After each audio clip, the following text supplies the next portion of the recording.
So I honestly feel bad for what I'm about to say about Octopath Traveler. Normally when I criticize a game, I don't tend to feel bad about the things that I say. For reference, when I talk negative things about Mario Tennis Aces, I don't feel bad about it because I feel like, hey, I've given this game a fair shake, and it's just, there's things about it that I really dislike, and I just don't care anymore. So I don't feel bad about criticizing that. I don't feel bad about criticizing things like Ukulele, or Life is Strange Before the Storm, or Watch Dogs, or Dying Light, or any of the games I've talked about previously. However, Octopath Traveler is the one that I come across every so often that it's like, fuck, I really want to like this. I really do. And what's more frustrating for me about Octopath Traveler is that it is in line with the kind of games that I want Square Enix to be doing. I want Square Enix to stop focusing so much on like reinventing Final Fantasy as this media empire Final Fantasy 15 live service experiment thing. I want them to cut that shit out. I want them to stop focusing so much on our North American division with series that I don't particularly care that much about, like Just Cause and Hitman and Thief and Deus Ex, and now they're gonna start doing the Marvel stuff with their name all over it, and I just don't care. What I want from Square Enix is I want them to go back and start, and I've said this a long time ago in a video, I think it was called Square Enix Needs a Serious Reality Check, where I talk about that they need to go back and make more games like Secret of Mana and Chrono Trigger and classic Final Fantasies, classic Dragon Age, with the turn-based combat, but it refined for the modern era. And that's exactly what they've done with Octopath Traveler. In fact, there are so many good things I can say about Octopath Traveler. And the combat system, I think, is really fun. I love the shield and weakness mechanic that it's got. It adds a lot of flavor to this, a lot of like strategy flavor to it. It makes the combat, especially when you start leveling up your characters and start bringing in the really unique abilities that will just make you like get a ton of XP and a ton of money, and when it reaches that point later on in the game, that's when it just becomes like starts from good to really good and really fun. Visually, this game is out of this world. It looks better than most modern big budget AAA games. It's certainly going to age a lot better than the likes of like the real tech facial animation that so many companies go for nowadays. This kind of animation, this kind of style is timeless, and it looks incredible. Especially the water effects are some of the best I've ever seen. The sprites that are animated, like the characters and the environment, they look fucking amazing. And musically, this game definitely is keeping in line with the traditional JRPG soundtracks that I like so much. A lot of really like soaring melodic themes and memorable tracks. I really like the soundtrack to this game. However, Octopath Traveler suffers from one gigantic fatal flaw, and that's its pacing, its structure. And for me, after playing it for about 25-30 hours, that is honestly what ground my desire to keep playing it to dust. This game is really good at chapter 1s, and the way this game is structured is you have 8 different characters. Very rarely do they ever interact, so whenever you get them together, whenever they like band together to go on like their own little individual adventures, it takes a lot of suspension of disbelief to believe that like the cleric would team up with this like dirty thief to go help them steal things. It's a strange justification that they do in the game. Like it's odd. And when the characters barely interact in the game, aside from this optional travel banter thing, it just doesn't really it doesn't work emotionally, I don't think. And my favorite kind of games are games like this, where you get a group of people, like different people together from all walks of life, and they go off and they have an adventure. That's what I like so much about the old Final Fantasy games. That's what I like about Dragon Quest. That's what I like about Kingdom Hearts. That's what I like about Radiata Stories, one of my all-time favorite games that Square Enix seems to have forgotten. That's what I liked about the old Star Ocean games. So I like about the other level 5 Rogue Galaxy. That one I like very much. And this has that. Or Persona 5 is another great example. Recent example. Persona 5, fantastic example. I love games about a group of characters from all walks of life that come together to go on an adventure. Those are my favorite kind of games. When you get a big ensemble cast together and have them go on this rousing emotional adventure. I love shit like that. This game, the thing that it's missing from this game is that these characters barely interact. And it's all these like little separate stories that are happening simultaneously. So it's a very non-linear experience going through it. Like, you can pick and choose which character adventures you want to go on and stuff like that. Hell, you don't even have to get all the characters. Like, you technically don't have to. It will be a fucking grind and 3/4 to get to the end credits if you only pick up one character, but it's a possibility, I assume. Me, personally, I tried to get all 8 characters, and what was disappointing for me was when I found out that the characters don't really interact. Now, they didn't interact in the demo when I played, like the 2 demos that I played that were fantastic. And that was like, okay, it's a demo. They might be holding back some stuff from the final game. Nope. In the final game, they don't interact. It's just this weird stuffing of these 8 protagonists together that don't interact. I admire that Square Enix and Acquire want to, make this like very non-traditional JRPG in the sense of pacing and storytelling. And I appreciate that. I admire that they're trying something different. My issue with it, though, is that I stopped caring after a while when it's these individual little adventures, and some of them are actually really good. I think Tressa the Merchant has probably the best one.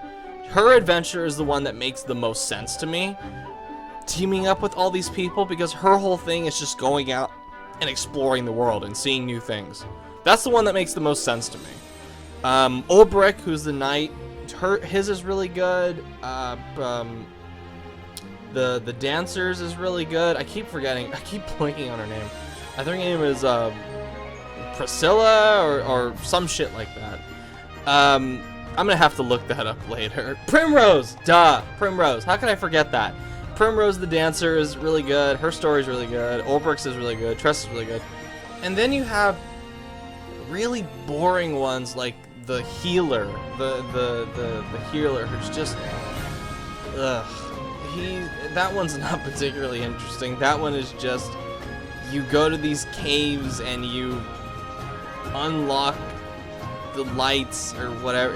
It's so boring compared to the other ones.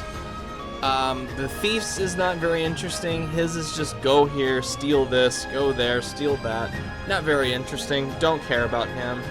So I'd say it's like half and half. Like half of these characters and stories are really interesting, but the other ones just feel like a waste of time. I wish they had either done 2 things. One, they either have your 8 characters, but have you only, like not going on these like linear, like these separate adventures. You all band together for one cause. I would have loved to have seen that with the same kind of combat and the same kind of animation, same kind of music. Just have that structure instead, and it would have been fucking ace. It would have been so good. Or you cut down, you make it like a project, OCTOPATH Traveler or something. Have 4 characters be in it. Have 5, 6 be the maximum. Have 6 or maybe 5 the maximum if you're going to do this exact style. Because having these other characters that aren't interesting just feels like excess fat. Where they could have gone in, they could have taken, like strip away the development time that would have been wasted on those characters and use that in order to make the characters that are really good, the stories even more diverse and satisfying. And that comes to my second problem, my second big problem with Octopath Traveler, besides the lack of any like really big emotional investment, is how fragmented the pacing is. Because every single chapter in this game feels exactly the same. When you do it for your chapter 1s, I was a lot more, forgiving of that, because it's like, okay, it's chapter 1. After this, we're gonna go on the bigger, crazier stuff. It's gonna be the big adventure. But that doesn't happen. Like chapter 1 feels like chapter 2. Chapter 2 feels like chapter 3. Chapter 3 feels like chapter 4. And I have gotten to some of the chapter 4s, and they all feel the same. They really do. You go into a town, cutscene, dungeon, cutscene, boss, end, move on. And the problem with that is that a lot of the time it requires a lot of grinding to get to the recommended level to have your character be where they need to be. Because there is no way to dynamically switch party members mid-game. You have to go to the tavern, you have to manually change them in towns. You can't be doing this shit on the fly. So if you're out in the wild grinding and you want to like move on to a different party member, tough shit. You're gonna have to fast travel to the town, go to the tavern, switch out the character, and go back into the wild. And you can't fast travel back to where you were out in the wilds. Not possible. Which, that's annoying.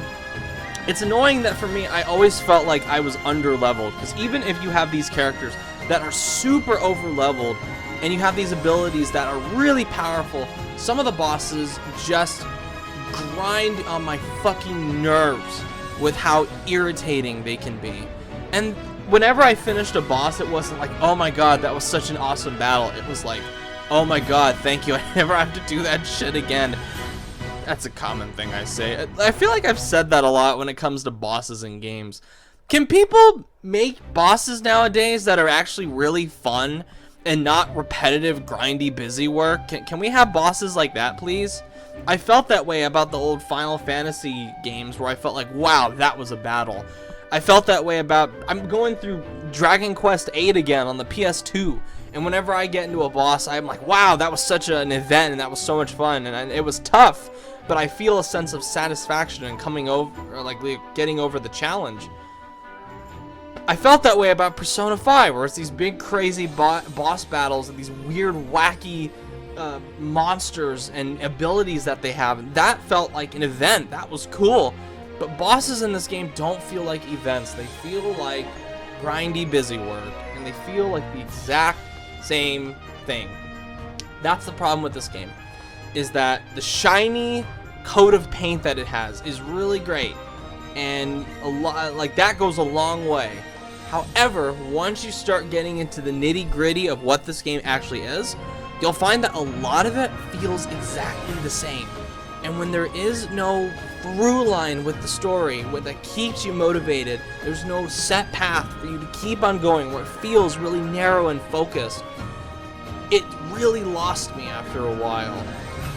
And whenever I think about going back, the spark to go back just is not there. I've put my 30 hours into the game, and I just feel like that's been enough for me. Currently, I'm playing through Yakuza 0. When I think of Yakuza 0, there's that like fire in my belly that's like, hey, I really want to go back and finish this game. This game is compelling as hell with fun stuff to do. Whenever I think of Octopath Traveler, I think, oh, I'm gonna have to grind for another 2 hours to get to the characters. Get to the characters where I want them to be, and grind for money so I can buy healing stuff. Grind for this and grind for that. And you know, let's compare and contrast with Octopath Traveler, because some people out there, it's a fair thing to say, you know, well, Persona 5, one of your favorite games of the last year, and quite frankly this generation, Persona 5 That has a very similar structure each time you go into a palace. You go in, you solve traps, you fight enemies, fight sub-bosses, go out, calling card, go in, fight the boss, done. And they all have a very set pattern. And that's true. It is very, very, very, very, very core of it. It is very similar, a very similar pattern. However, with Persona 5, there is enough variety in the palaces themselves, which those are exciting to explore. A lot of the dungeons in Octopath Traveler, they're either like a cave or a corridor or a house, and they all feel the same. All of them feel exactly the same. They all have the same structure. Persona 5, one palace is not at all like the other. And you find they found like new and exciting ways to go through it and have it feel different every time, even though in your head you think maybe this is exactly the same. But that's lost on you because you're having so much fun with it. Also with Persona 5, you have this large cast of characters that are interacting with one another, that actually are going on an adventure, that all share a common goal, that all are going through this together as a team. With this game, there is that, with Octopath Traveler, there is that disconnect with it feeling like a team. It just feels like one person who's like the main character that you have to have in the party at all times. Then there's the person that has to be in the story because it's her chapter you're going through, and two other people. Maybe one of them you don't even want because they're under-leveled, but you have to use them because that's the story that's there.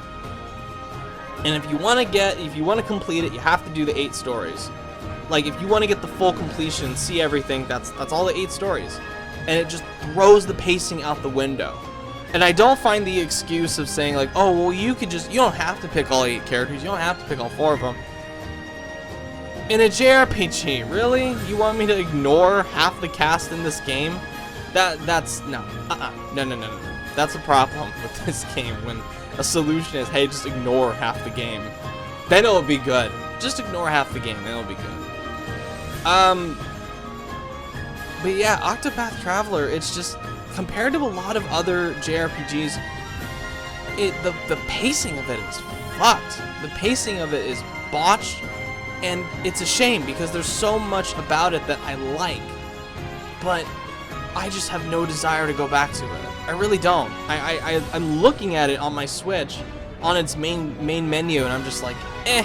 And I scroll over and I start playing Super Mario Odyssey again, which I've been doing all morning. It's fucking amazing if you guys haven't played it. So, those are my thoughts on Octopath Traveler. Pretty disappointing, and again, it's continuing 2018, which continues to be maybe the worst year for video games for me since 2014. This year's just been one big disappointment after another, and unfortunately, Octopath Traveler's just another one to add on to the pile. So yeah, I'm glad, I'm happy this game is selling well. I'm happy it's giving Square Enix the confidence to make more games for the Switch. I'm happy that they seem to be doing another Bravely Default, which I'll probably pick up if it's on the Switch, because it's the same company. But just in this case, Octopath Traveler, I respect that it's selling well. I admire them for making the game that they wanted to make. Unfortunately, it just didn't do it for me.